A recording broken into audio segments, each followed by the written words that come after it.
onye ọbụla ibi na anụ ọkụ buto Nnamdi Kanu ya apụta na prison. Unu afụgo nwanne anyị nwoke na-ebe amụma nwa baby virgin boy nwoke na-amara nwaanyị na esi nne mụrụ ya nnọọ metụbe nwaanyị aka mana ọ maara dara ada na nke kwụ ọtọ. Nwa virgin si na ya fọ Nnamdi Kanu ka o si na nga na-apụta onye sentence na to life imprisonment. Member ya bịakwara defend ya no prison ka o kwuru n'okpuru detention. Ndị ahụ enweghị brain. Ọ na-enweghị brain. Nwa virgin just bụrụ na-akpara ego. Na Jesus na-abịa gbanwe ọnọdụ gị.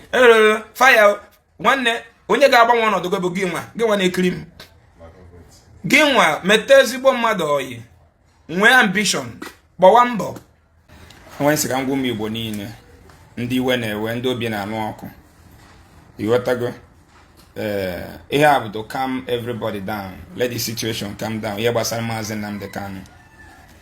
Ihe federal government mere Maazị Nnamdi Kanu bụ ka fagosi ya. Federal government and Igbo politicians mere bụ ka ha gosi ya that they have power more than him. That government decide who will live and who will not live. Na anụ na-ekwu onye ọbụla ibi na anụ ọkụ buto Nnamdi Kanu ya apụta na prison. Nnamdi Kanu will be released in appeal court. Kama na Nigeria government chọrọ igosi ya nkarị. Yatago because n'anya na our Igbo brothers and sisters not into politics na edowaro na Maazị Nnamdi Kanu n'enupụrụ ofisi. So they want to use this first one to sue him. Even the judge na onwe ya na-abara Nnamdi Kanu basi I will show you that I'm a judge. Ọ bụrụ a country nwere law, that judge ekotegokwa.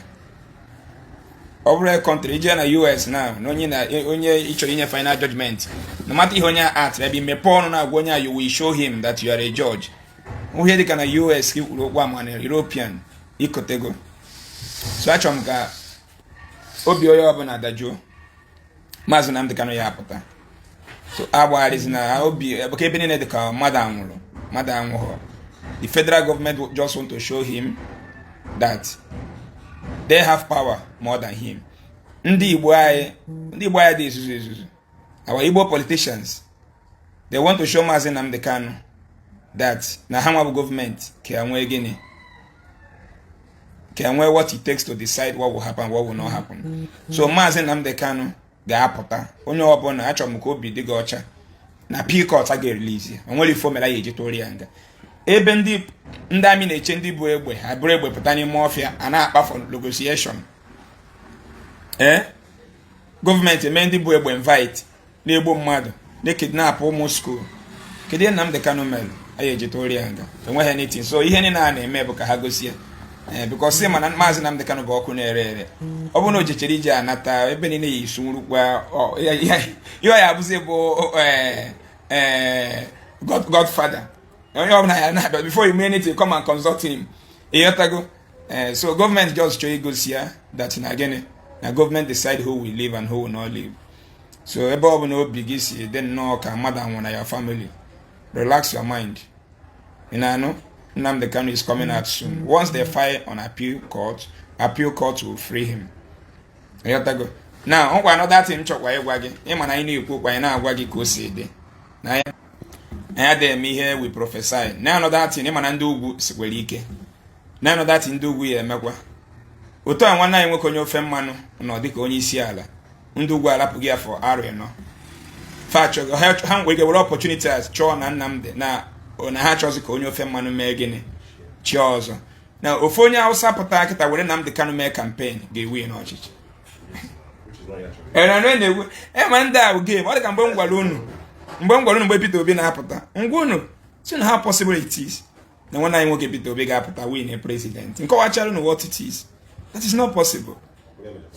Ihe a ngwa gị mesi mee echetara m ebe m nọ mee vidio na FMC Ụmụahịa Federal Medical Center Ụmụahịa ebe m bụga mmadụ hospital the thing bịa m na brain ozugbo mmepe kamera upie. So here are the two things ya emenụ.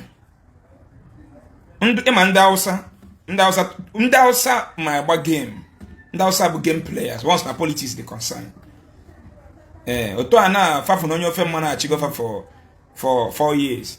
Otu a Atiku na ọkịta ọ na Atiku ka ndị Hausa na-eche anya wepụta na Atiku were Maazị Nnamdi Kanu mee campaign. Ọ bụ na ihe dịka na PDP zọọ ọchịchị na I think what they call PDP gone. Well, the man saying Nnamdi Kanu or PDP. Okay, and they are called again. ADC, okay. Now, only also Abona Jimaz and Nnamdi Kanu make campaign that nearby Ochinagi fear Maz and Nnamdi Kanu. Makomo nya usa ya tolu vote te si tolu pito bi katini bu win onya. Or they are possible. Ah, usa mo boda. Yeah, befa. Nde gbale egbe meri na ya tolu go. Isi ani surrender go they own su. And they are working hand to hand with Britain. Yeah, so here abuse here na abona emen. Appeal court ye Nnamdi Kanu freedom. The judgment delay one Hausa man will use Mazen Nnamdi Kanu for campaign. And once that Hausa man uses Nnamdi Kanu for campaign, he's going to win the president of Nigeria. That's just common sense. When we hear game make a turn Nnamdi Kanu nga mo na agwa gia. And when ho. Why am I going to be on your account longer since yesterday? Madonna leading you of mass insignia. Our politicians are bro fool. They just want to show him that he is here. No one never call and the fact that when we ho game. You automatically man day we on ka ho ko ye me. And when you go near we make do yo no kabai demma. Man on na water nke anu benki. To mu ase water mo na water ni ho na ekubu kabai demma. And water nke mo.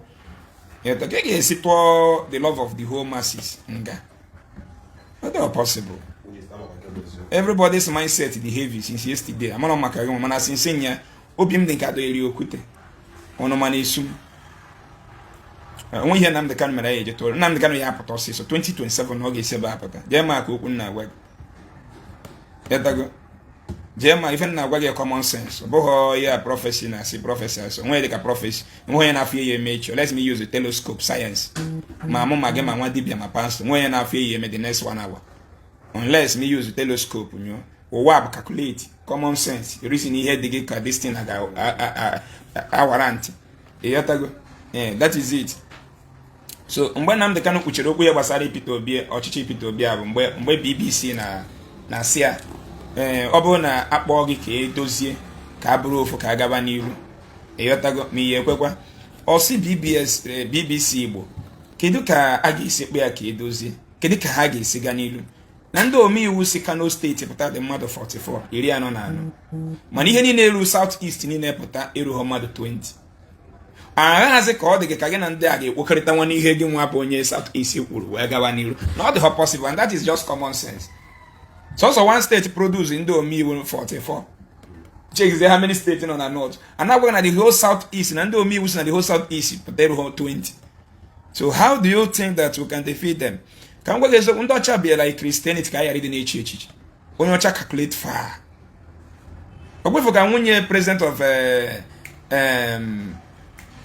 Gafia, one of the Africa country here Sierra Leone nwunye na ebe akwa. This is the second president wife na ebe akwa na Africa enwe ihe ji ebe akwa when the president 001 number 1 of the citizen ka be ya hide in my president chọ gbagi ha ma mgbagi. But then we power na sponsor this terrorist. Oh, Wundocha. Oh, Britain. Munye president of Sierra Leone Bella last week. Sina the whole mining company then Befa Britain unwe. Ne nwolo nke indigene unwe the whole mining company then Befa. They will mine $100,000 and give them $10,000. Now, how do you want them to develop Sierra Leone with $10,000? And if you want to fight them, they will use your own brother to fight you and chase you out of the seat. And nobody want to lose his or her seat. Good luck. There is God.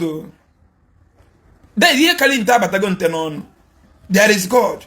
001 of the state, of the country, number 1. Obasanjo kuni gba one community na Bayelsa. President number 1 of the nation. Ndị a na-egbu mmadụ kwa n'Africa ha nọ. Aka ndị amị niile nọ na Nigeria. Ekponye ma recruit ma civilian, ekponye onye ọbụla egbe. Si na ngwa ime ọhịa. Helicopter na n'enu. Ọfịa nwe ebe ka ọ nọ. Ọ na mmadụ nwe village ọfịa ha nọ. The whole village niile government recruit ha nche bie ha AK7. By the way, every citizen in Israel today is a military personnel. Yes, every citizen. Once you are 18 years, you join a military training. Ihetago. Oh, common sense. So here na-eme. Una afugo nwanne anyị nwoke na-ebe amụma nwa baby virgin boy nwoke na-amara nwaanyị na isi nne mụrụ ya nnọọ metụbe nwaanyị aka mana ọ maara dara ada na nke kwụ ọtọ nwanne anyị si n'ọfọ maazị Nnamdi Kanu ka o si na prison na-apụta this year o buru amụma last year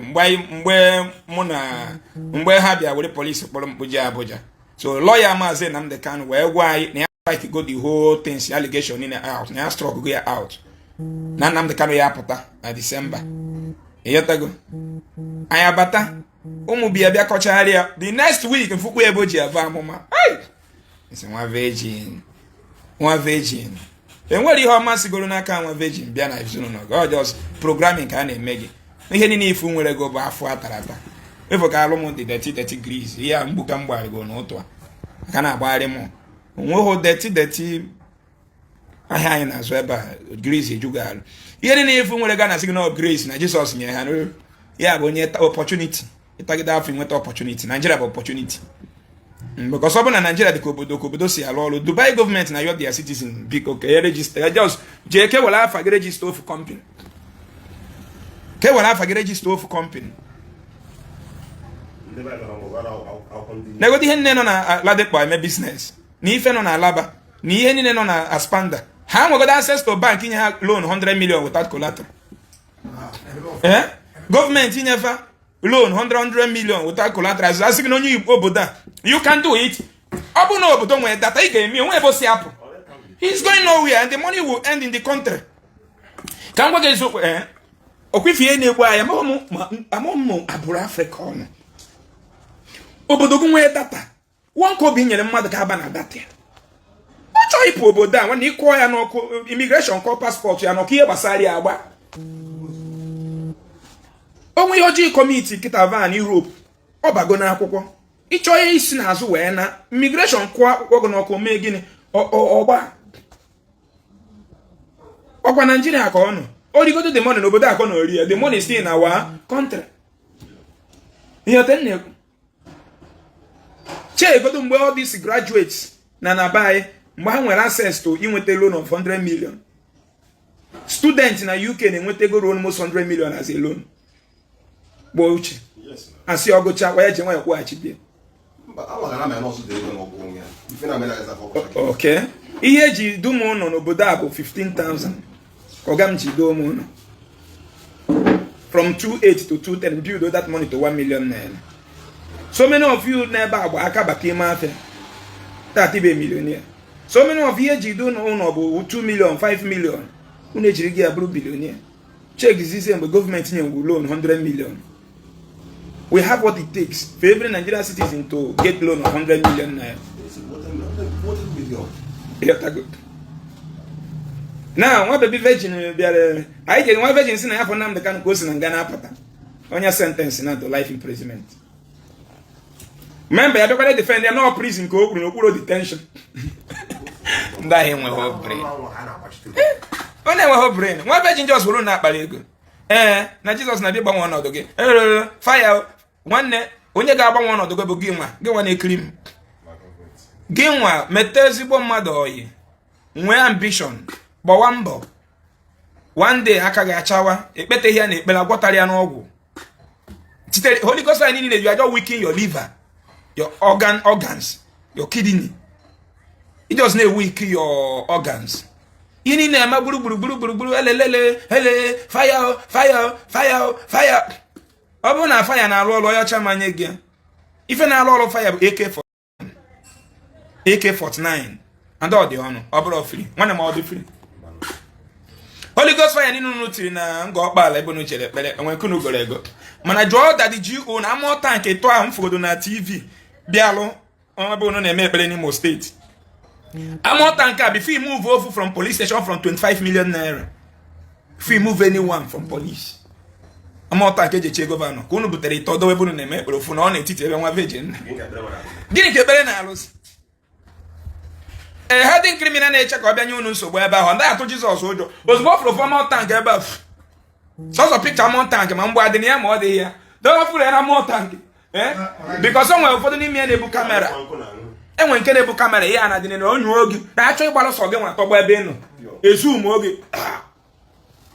gbara gị tọgbọ ebe ahụ ị nọ dị mkpa gụcha yunivesiti na-ekpere ekpere n'Afrịka kedu ịchọ n'ụwa abụrụ ego gwa m ihe a na-enye gị sogbu abụrụ ego ọlụ ka ị nwere gọgụlọ ndị nwere loga na London ha dị ka aja kedu prosidọ ndị nwere losu ji aga na London chọba prosidọ a ekpete ihe na ekpere gwatara ya n'ọgwụ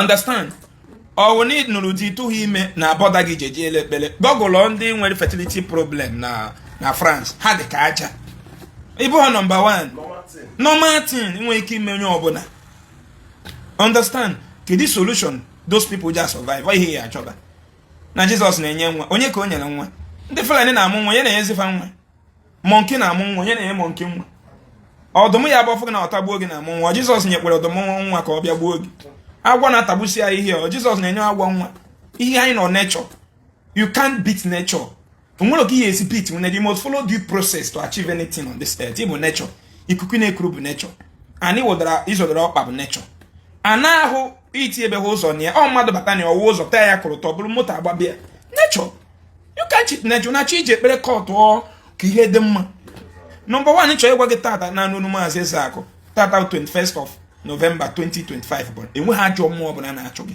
enweghị any evil spirit existing in any community. If somebody like me is in power n'iru Chukwu na ajan nsodolo ọkpa you understand what I'm saying mana poverty ma nkwe gị ka ịghọta ihe mberede na-adaba ka m gwa gị makwana nwere family ya abata this month na mmadụ taa dọọ ya akara egwu na family mmadụ na-aba nwụọ onye nke ọzọ na-anata for the burial nwee motor accident nwụọ if no nwere ihe gwagide family na ka kwete na nwere evil spirit sofa fa ga believe na nwere evil spirit sofa mana ihe gburu those people bụ gịnị those two people na ya alụ ejeho for proper medication oya fa nwere ike account ha kpọrọ cancer or dị incurable o nwere ka ọ bụ na the thing the hereditary the cancer nwere ka ọ bụ na the hereditary no to go on may go 5 generation back chieteza azụ ọ dị na agbụrụ ọ dị na lineage o chieteza azụ bụrụzie mmadụ na-aba ka ọ kudoro ihotego kudozie fa na ya fa nwụrụ gị nwe isi aba na-abata ụzọ adịghị mma moto nwe accident nwụọ ihe ọbụla ịgwa family ihe ọbụla na-adị believe na mmadụ ọnkụ ọbụghị mmadụ so anybody bụ onye Igbo nwee such power Soludo man n'oche ahụ ichenas Soludo gwa gị na nwe fensi ka o ji from bọsọ na-emere onwe ya campaign ọ dịka nwere ebe na-agbakpọ ọkpọ moo n'otu a maka pụta bụrụ maka nwa mgbe afọ ọ bụrụ na owelọkpa bel onwe so ọ na campaign agwa ndị mmadụ ihe ọ ga-eme ọ dịka ọ nụrụ kpọọ nwa mgbe afọ mere onwe otu a ajọsị n'ọdịka n'oche n'ụmụazụ a ọ kwuru ya hụ n'oche n'ụmụazụ abịago ihe tago Soludo n'idere awọdụ ịma awọdụ m sikwa na Soludo n'idere ebe nwanne anyị nwoke nọ n'uke nke na-eme adoration na uke our reverend father na-eme adoration n'uke